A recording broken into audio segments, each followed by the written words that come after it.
So let's talk about kinetics.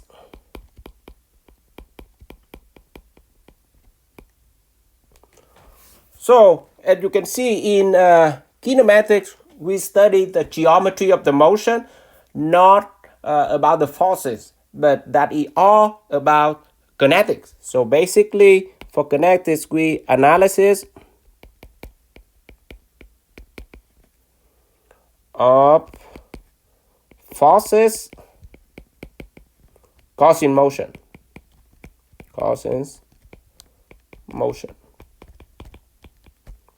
Big and bold, go down to here. Forces that causing motion, and what is the cause and the effect for kinetics. So let's talk about the cause and effect here. Two sides, what it cause and what is the effect. So if we apply a force, the consequence is make the body accelerate, so that we call that a force acceleration.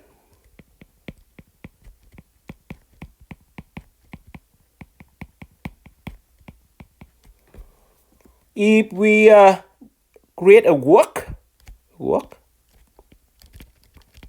then we will create or cause the body increase the energies. It can be kinetics energy. So energy, and within a short time, if we apply a force, and that called impulse, then it creates a momentum on the body.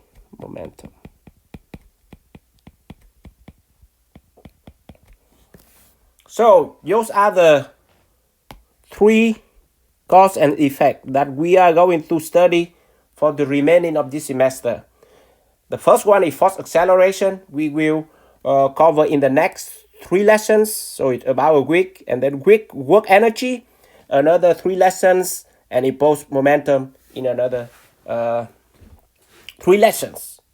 So today we just try to have some introduction about kinetics and on some of the key concepts that are very important for the remaining of the semester when we study kinetics. The first thing is, let's talk about the Newton's second law again, that many of us already know what is that about. But it's very important today. You see how we look at that to solve the problem in kinetics. Newton's second law.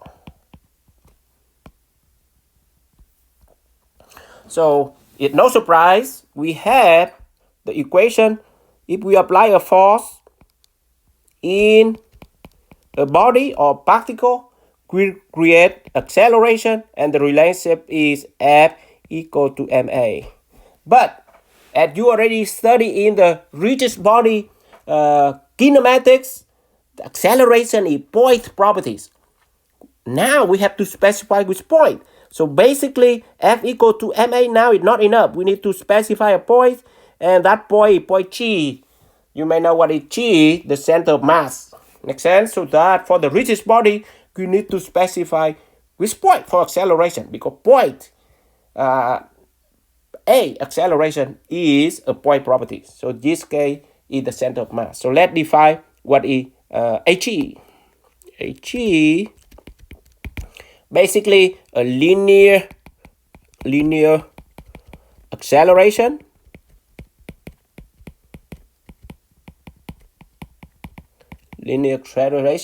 of the center of mass. You see that point properties of the mass sensor or the center of mass of a rigid body.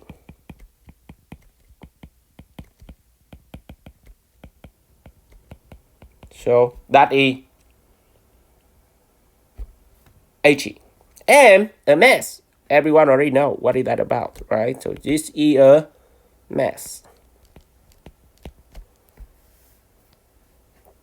So what is that mass? It's basically resistant to linear acceleration. Resistant to linear acceleration.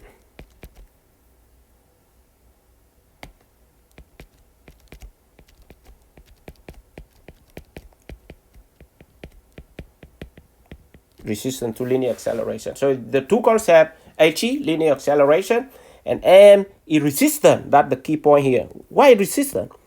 Let's look at the Newton's second law equation, F equal to ma. If we apply the same force on two rigid bodies, same forces for two rigid bodies, the one with bigger mass and the one is smaller mass. And as you can see, because F equal to ma, F is the same for both forces applied on the rigid body. If the mass going up, if the mass bigger, then because F is the same, so as you can see, A going down. Or vice versa, if F going down, then the A will be more. So that's why, as you can see, if you increase the mass, the acceleration will going down for the same force you apply. That's why we call mass basically resistant to acceleration. So just very important concept, as you can see, mass and weight are not the same. Mass is a scalar physical property, weight is a force, so it have a vector. So keep that in mind. Relationship weight equal to mass times the gravitational gravitational acceleration. Everyone with that. So and mass in SI unit can be kilogram. Mass in foot-pound system is slugs. If you don't recall slug, go back to the very first lesson of our static class.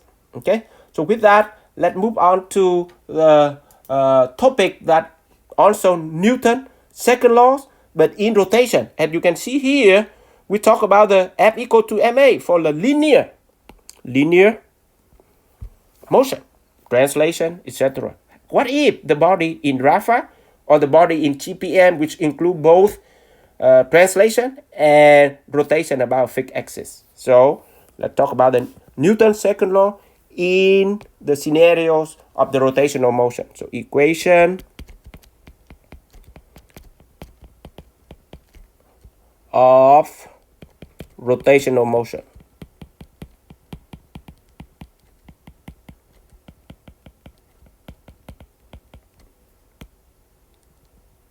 So what if the body in rotational motion? So let me draw a very differentiate mass in here, and let's talk about rotation. So we have a rigid body,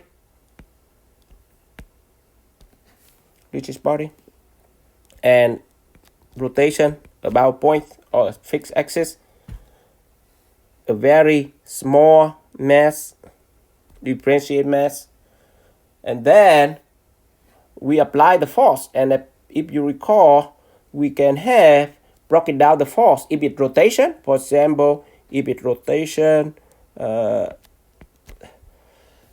and then we have the force can break it down into normal components and tangential components. So force F, for one force we can have dF in normal components, and the second component is dF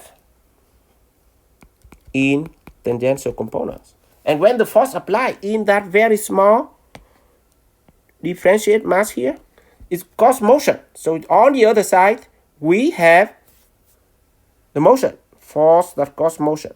So on the other side, with that same body, rotation, and then that with that small mass cause acceleration. And as you can see the body in rotation, the acceleration at the point there are two components, normal components and tangential components. And as you can see, for one particle, F equal to ma, so we can write here in two components. The first one is equal to dm, so that is the differentiate mass of that small body, and then acceleration in the normal components. And then we also have the tangential components.